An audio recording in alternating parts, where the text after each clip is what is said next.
Assalamualaikum warahmatullahi wabarakatuh. Waalaikumsalam warahmatullahi wabarakatuh. Apa kabar hari ini anak-anak? Keadaannya Baik. Sebelum memulai pelajaran, Ibu pengen tahu dulu nih, ada nggak teman kalian yang nggak masuk? Ada. Alhamdulillah, berarti semua dalam keadaan sehat. Sebelum belajar, sebaiknya kita berdoa terlebih dahulu. Ilham, coba dipimpin. Siap. Bismillahirrahmanirrahim. Rabbi zidna ilma warzuqna fahma. Ya Allah, tambahkanlah ilmuku dan ketinggian kecerdasanku. Amin. Ada yang masih ingat nggak minggu lalu kita belajar apa? Coba lihat di bukunya. Coba dibaca, Raihan dibaca apa itu? Sintaksis. Betul, sintaksis. Masih ingat nggak sintaksis itu apa? Jadi sintaksis itu penyusunan kata dan frasa untuk menciptakan kalimat yang bermakna. Sintaksis meliputi struktur kalimat dan fokus dengan urutan kata dan aturan kata bahasa. Ada yang mau tanya nggak, jadi sintaksis itu apa? Ya, jadi gampangnya sintaksis apa, Bu?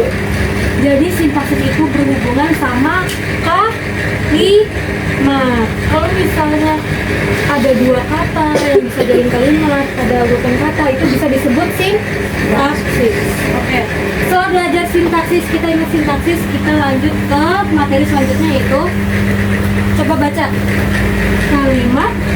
Seperti Coba dibuka halaman selanjutnya. Ada yang tahu nggak efektif itu apa? ada efeknya, akibatnya, pengaruh, kesannya, manjur atau mudarat tentang obat. Oke, boleh. Tapi yang paling penting efektif itu poin utamanya ke tujuan. Lanjut. Kalimat, apa itu kalimat? Ada yang mau tahu nggak? Ada yang mau jawab nggak? Kalimat itu apa? Di situ ada, coba dibaca. Tanda baca titik koma, tanda tanya, tanda tanya, tanda praktik, tanda hubung, titik dua dan sebagainya. Coba selain itu, kalimat itu apa? Ilum, coba ada nggak situ Ilum? Kalimat. Apa sih itu kalimat? Ada yang tahu nggak? Kalimat itu apa sih, coba? Dengan dua kata ataupun lebih. Betul, jadi kalimat itu gampangnya dua kata yang digabung. Ada apa aja? S, P, O, A. Siapa yang tahu S, P, O, A itu apa? Subjek, predikat, Betul, pelan-pelan coba, ayo. Subjek, satu pertama apa? S-nya? subjek, Subjek. P-nya? predikat, Predikat. O-nya? objek. Objek. Tanya, ayo, kasih apa? Nono. Keterangan.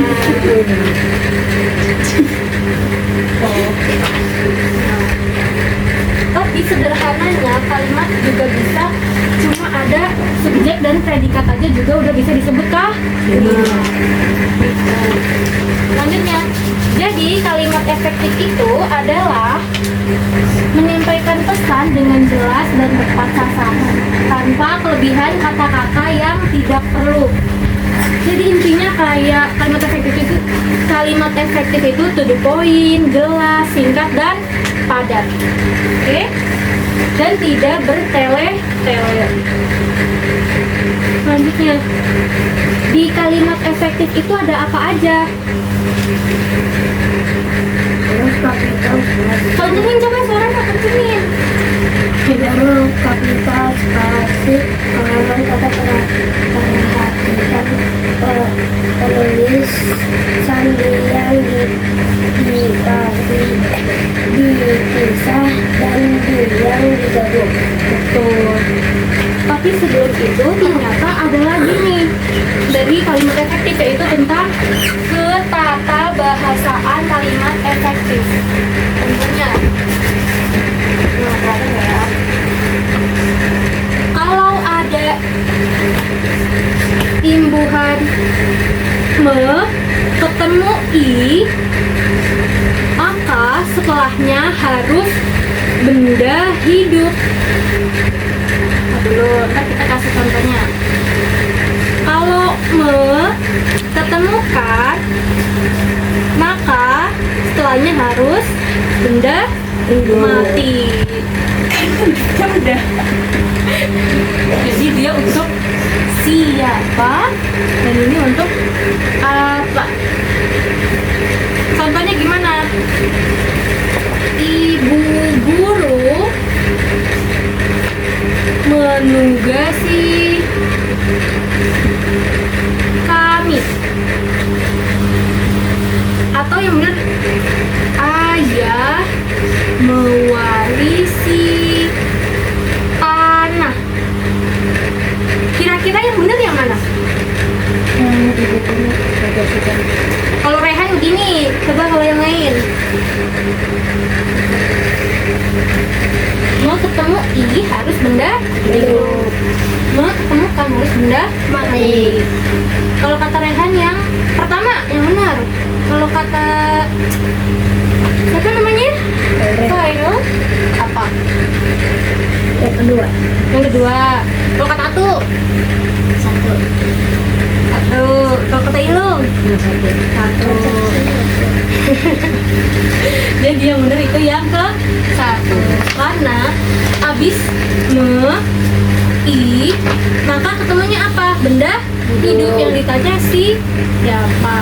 Kalau begini, ibu guru menugasi tanah, nyambung nggak? Enggak. Terus atau enggak? Ayah mewarisi kami, nyambung nggak? Yang nyambung, ayah mewaris titik-titik tanah. Mewariskan. Iya, mewariskan. Masih belum paham? Oke. Lanjut.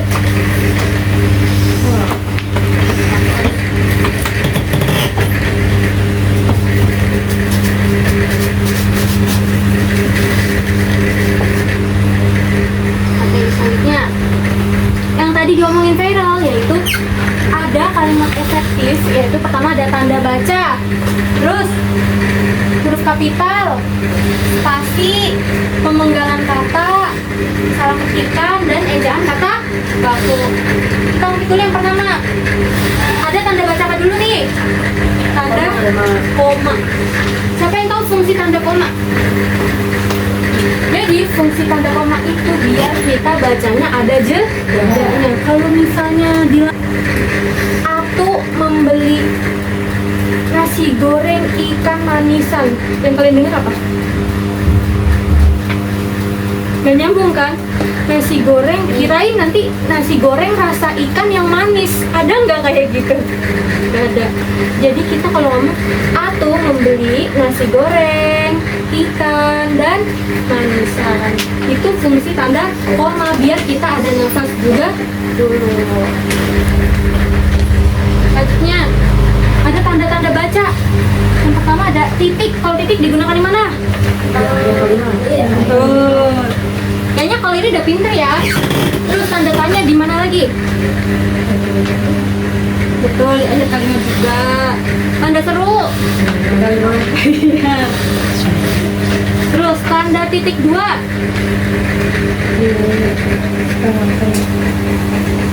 Tanda titik dua digunakan menandai akhir suatu pernyataan, tapi juga di akhir.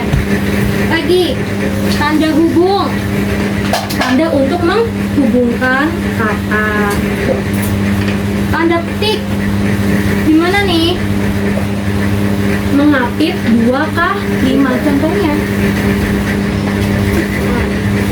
Ibu berbicara, Raihan makan dulu. Ini kan ya guys,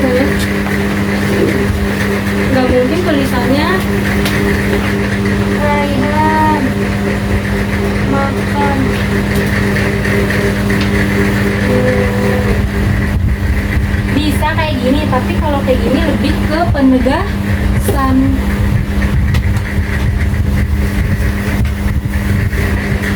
Lanjut.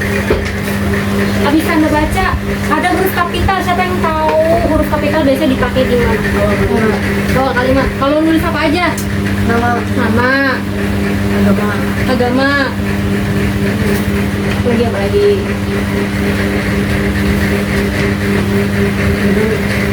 Judul. Nama kota. Nama negara. Kayaknya udah gitu ya. Lanjut, ada spasi.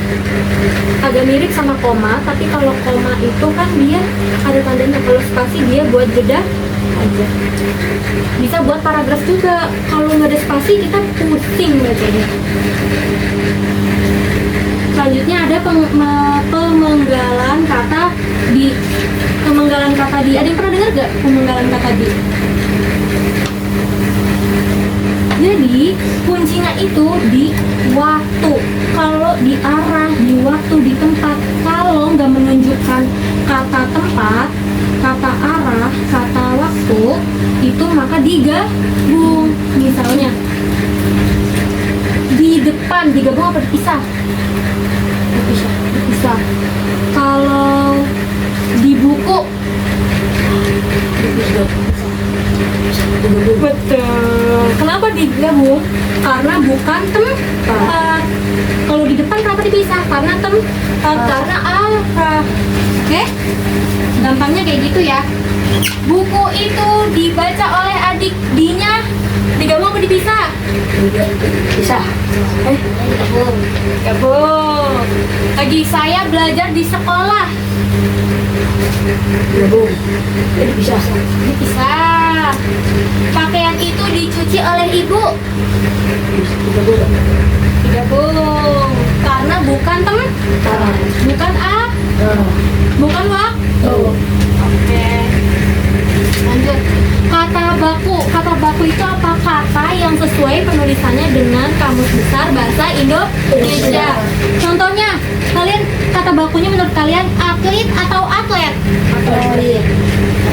Apa? Atlet. Atlet. Atlet. Cara gampangnya gimana? Atletik atau atletik? Jadi kata baku yang benar adalah atletik. Lagi, apotek atau apotik? Apotek. Karena adanya apa? Apotik. Gak apa-apa. Kita coba lagi. Apotiker apa apoteker? Apoteker. Jadi kata baku yang benar apa? Apoteker.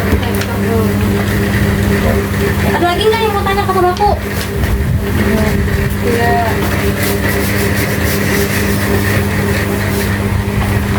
Ini lanjut. Karena tadi kita udah belajar kalimat efektif, sekarang kebalikannya yaitu kalimat Kalimat tidak efektif itu ya. Nah, karena kalau tadi kalimat efektif itu harus singkat, padat, dan jelas. Kalau kalimat tidak efektif berarti apa? Dia bertele-tele. Contohnya apa nih? Contohnya kepada hadirin jamaah sekalian. Udah kepada hadirin, udah jemaat, udah sekalian, banyak banget. Pemborosan kata.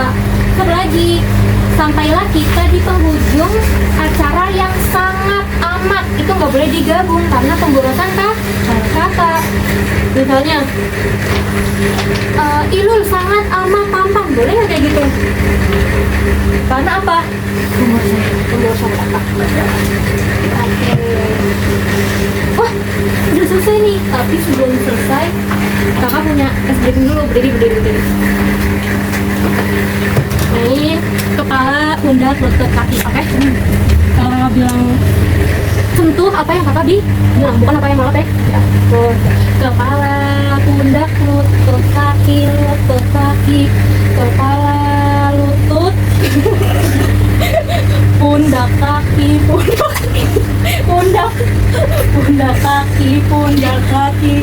kepala. Ya kepala. Pundak, lutut, kaki. Oke, duduk. Selanjutnya, Ibu ada latihan untuk kalian di halaman berapa itu? Nah, buka halaman 5, latihan membaca satu paragraf. Satu orang satu paragraf. Oke, dimulai dari satu kalimat.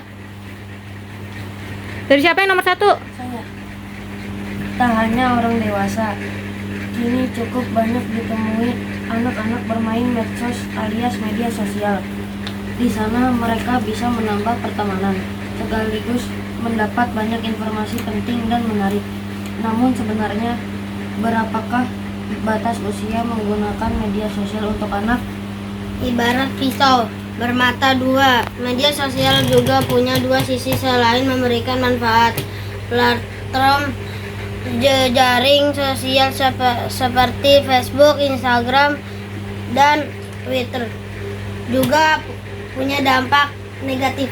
Konten seperti hoax dan berbau pornografi, komentar negatif, perundungan, bullying, ucapan kebencian, penipuan, hingga kasus penculikan anak yang bermula dari media sosial. Selain itu, media sosial juga dapat menyebabkan dampak negatif kepada si kecil, misalnya mengurangi interaksi sosial secara langsung, dapat mengganggu waktu belajar hingga menyebabkan rendahnya rasa percaya diri dan depresi. Oke, jadi latihannya itu aja. Terima kasih. Kita tadi udah belajar apa aja? Sintaksis. Coba menurut kalian apa sih yang kalian dapat? Apa? Apa yang kalian pelajari? Hah? Sintaksis, terus kalimat efektif, pemenggalan kata tadi, terus kalimat tidak efektif, ada baca. Oke, benar. Jadi untuk hari ini segitu dulu ya teman-teman. Belajar apa? Sintaksis, kalimat efektif, dan kalimat tidak efektif. Semoga pelajaran ini nggak dilupain sama kalian. Minggu depan kita belajar yang lebih lanjut lagi. Oke, jadi wassalamualaikum warahmatullahi wabarakatuh. Tapi sebelum itu kita baca doa dulu yuk. Karena semuanya umat beragama muslim, kita baca apa? Wal al-asr. Bismillahirrahmanirrahim. Wa asri innal insana lafi khusri illa alladziina aamanu wa 'amilus shalihati wa tawassaw bil haqqi wa tawassaw bis sabr. Shadaqallahul 'azim. Subhanakallahumma wa bihamdika asyhadu an la ilaha illa anta astaghfiruka wa atubu ilaik. Assalamualaikum warahmatullahi wabarakatuh.